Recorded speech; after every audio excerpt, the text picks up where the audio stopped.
Hi, this is a short presentation about building international bridges. My grandfather, Brooks Emeny, accomplished many things in his life. I believe that it was because he met Theodate Pope Riddle while he was a teenager or a preteen and heard her stories. Let's see, he would have been about 14 years old when she survived the Lusitania. She must have had some sort of influence on a boy who came from Ohio, who then dreamed about and eventually traveled to dozens of countries.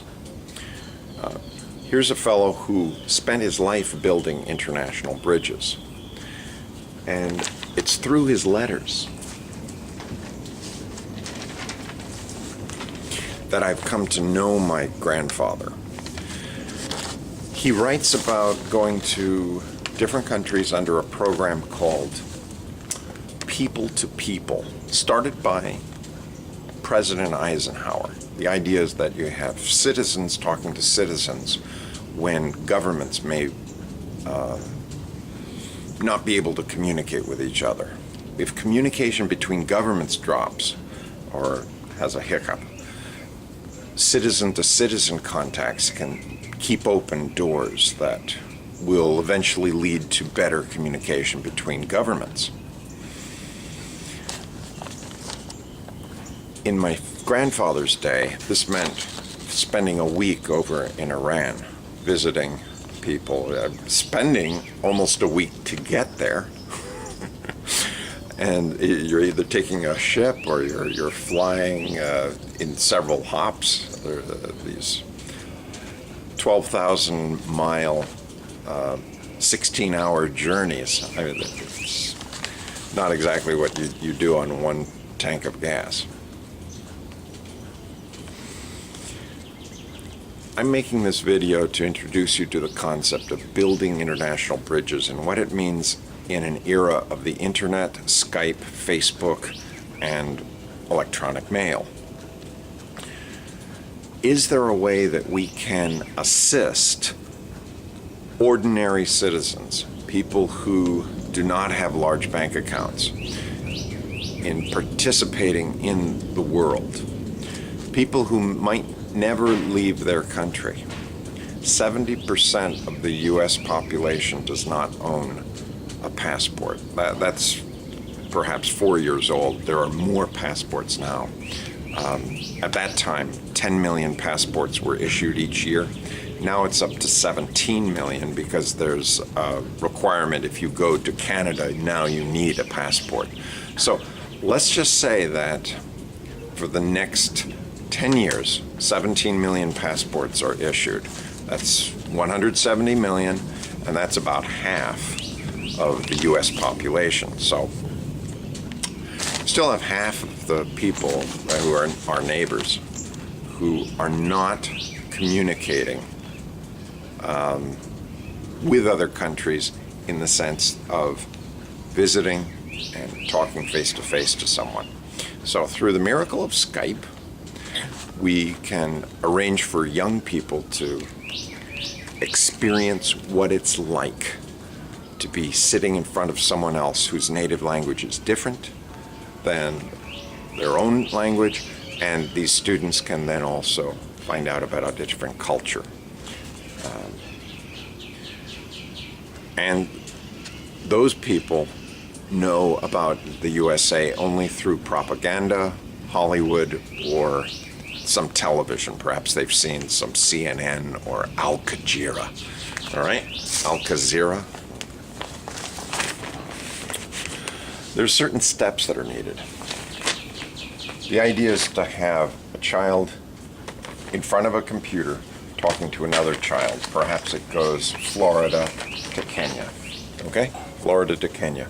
What does it take to get that child ready?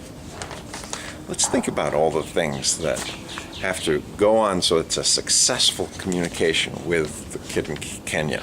Well, first of all, the kid in Florida has to know, where is Kenya? Let's have and there might have to be some history, and let's not make this necessarily a 10-year-old who's talking to another 10-year-old. Let's think about some serious conversations where you have a 16-year-old talking to a 16-year-old. And maybe it's then a young college student who's also talking to a young college student. I mean, these are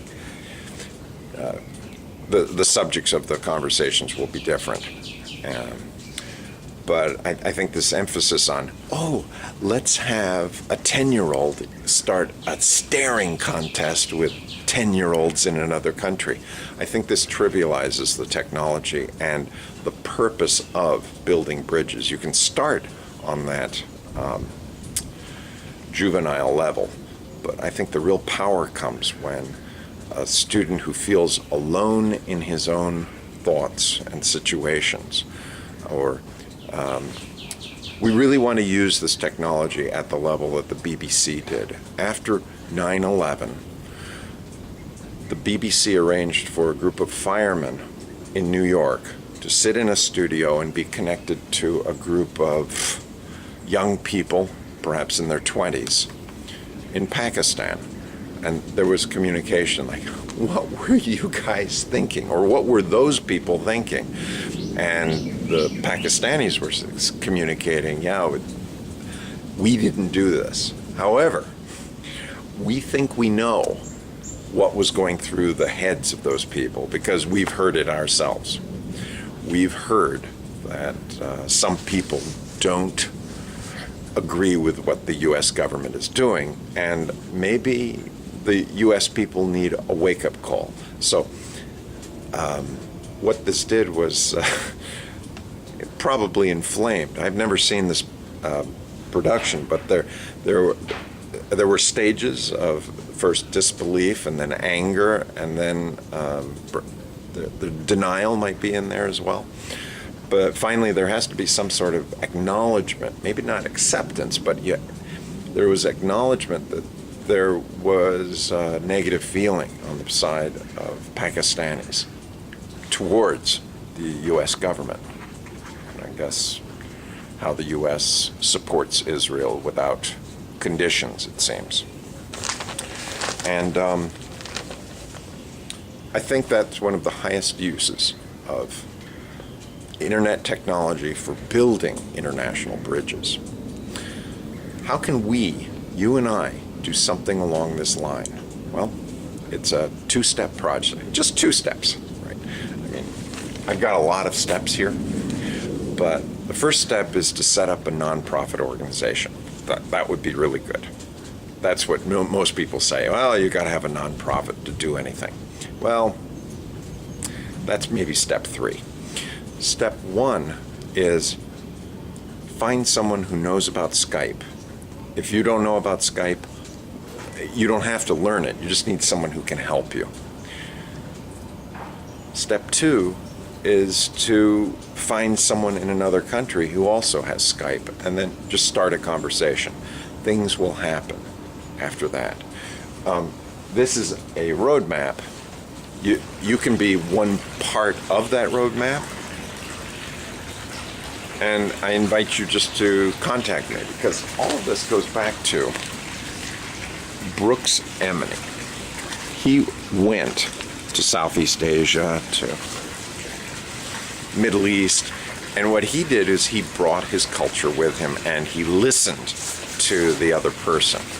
Isn't that just the 2 things we're talking about? Be a proponent of your culture and what's good in it, and then listen for what's good in the other culture. I think that's the essential message of building international bridges, and it's the core of Brooks Emeny's life, that we have 2 ears and 1 tongue, and so we should listen more than we speak. That's part 1.